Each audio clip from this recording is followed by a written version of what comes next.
Bayangkan, Pak, setelah puluhan tahun menikah, setiap malam Bapak merasa telah melakukan tugas sebagai suami dengan sepenuh hati, berusaha membuat istri puas, merasa dicintai, dan diperhatikan.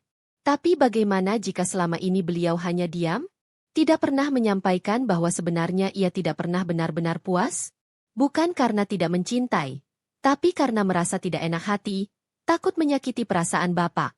Seiring waktu, tanpa disadari, rasa cintanya mulai pudar.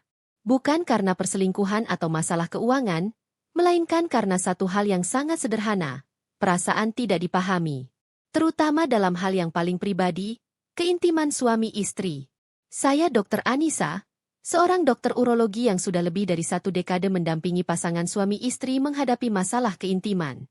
Hari ini saya ingin bicara dari hati ke hati, bukan sebagai dokter yang pakai istilah medis rumit, tapi seperti sahabat lama yang ngobrol santai di teras rumah sambil menyeruput kopi sore. Saya tahu, banyak pria berpikir bahwa mereka sudah cukup baik diranjang selama bisa tahan lama atau menunjukkan tenaga. Namun, realitanya, kepuasan wanita tidak ditentukan oleh kekuatan, kecepatan, atau bahkan ukuran. Yang wanita cari adalah koneksi emosional, perhatian, dan posisi yang membuat mereka merasa dihargai dan didengarkan.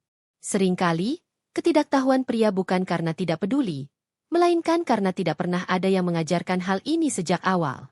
Seks masih dianggap tabu untuk dibicarakan, bahkan dalam rumah tangga.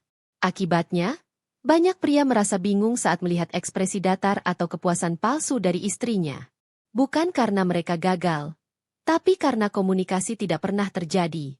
Terlalu banyak pria tumbuh dengan stereotip maskulinitas yang menuntut mereka tahu segalanya, memimpin, dan tidak boleh bertanya. Tambahkan lagi pengaruh film dan media yang menggambarkan seks secara keliru, makin jauhlah realita dari ekspektasi. Izinkan saya bawa contoh nyata. Pak Andri, usia 52 tahun, sudah menikah hampir 30 tahun. Ia hanya menggunakan satu posisi tiap malam, misionaris.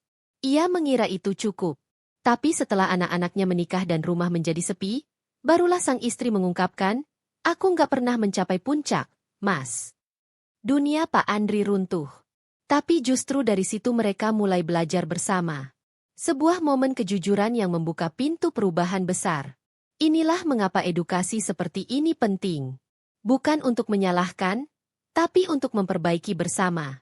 Karena itu, sebelum masuk ke inti pembahasan, saya ajak Bapak Ibu untuk tekan tombol like dan subscribe. Agar konten edukatif seperti ini bisa terus hadir dan membantu banyak rumah tangga lain. Karena edukasi seksual yang sehat masih sangat langka, padahal dampaknya sangat besar.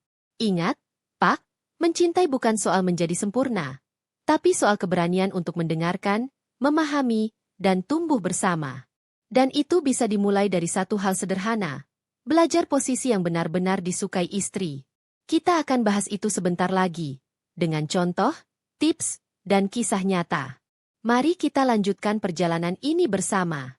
Banyak pria lansia merasa harus membeli obat kuat, suplemen mahal, atau bahkan mengikuti terapi intensif demi memuaskan pasangan. Padahal seringkali, solusi terbaik justru datang dari sesuatu yang sederhana. Memperbaiki komunikasi dan mencoba posisi baru yang lebih nyaman dan menyenangkan untuk kedua belah pihak. Dalam segmen ini, Dr. Anissa memberikan penjelasan tentang 2 posisi tambahan yang disukai wanita, yaitu edge of the bed dan misionaris dengan variasi, lengkap dengan alasan medis dan emosional mengapa posisi ini bisa meningkatkan keintiman. Ia juga memberikan penegasan penting, bahwa usia tidak seharusnya menjadi penghalang untuk tetap mencintai dan dicintai dengan cara yang lebih bijak dan menyenangkan. Posisi edge of the bed dilakukan di tepi tempat tidur, di mana wanita dapat berbaring dengan santai sementara pria mengambil peran aktif. Kenapa posisi ini disukai wanita? Karena selain terasa nyaman, posisi ini memungkinkan penetrasi yang lebih dalam jika disesuaikan dengan sudut tubuh dan posisi kaki. Bagi pria, ini memberi kontrol penuh, namun tetap bisa menciptakan suasana intim jika dilakukan dengan lembut dan penuh perhatian. Tips pentingnya adalah meletakkan bantal di bawah pinggul wanita, untuk menyesuaikan sudut penetrasi dan menjaga kenyamanan. Ritme harus dijaga tetap lembut, tidak terburu-buru, dan sentuhan emosional seperti menggenggam tangan sangat dianjurkan untuk menjaga koneksi. Sementara itu, posisi misionaris dengan variasi menawarkan keseimbangan antara romantisme klasik dan eksplorasi baru.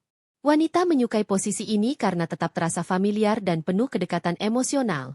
Namun bisa dimodifikasi untuk meningkatkan kenikmatan.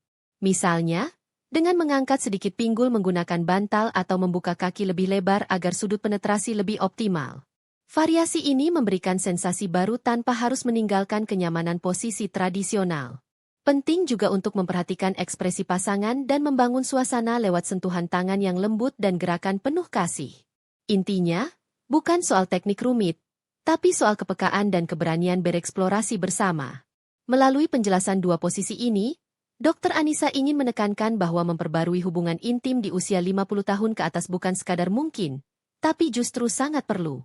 Ini bukan hanya soal kepuasan fisik, tapi tentang menyegarkan kembali kedekatan emosional yang mungkin mulai memudar karena rutinitas. Gairah bukan milik anak muda saja. Tubuh boleh menua, tapi cinta dan semangat untuk membahagiakan pasangan bisa tetap hidup, selama ada keinginan untuk belajar dan berubah bersama. Sebagai penutup, Dr. Anissa mengajak semua pria untuk mencoba satu posisi baru minggu ini dan melihat sendiri perubahannya. Tak perlu malu atau merasa terlalu tua. Edukasi ini bukan tentang mengejar kesempurnaan, tapi tentang mencintai dengan lebih tulus dan penuh perhatian. Jangan lupa like, subscribe, dan nantikan episode selanjutnya. Karena cinta bukan diukur dari kekuatan fisik, tapi dari kesungguhan hadir untuk pasangan. Bahkan jika itu berarti keluar dari zona nyaman dan mencoba hal baru demi kebahagiaan bersama.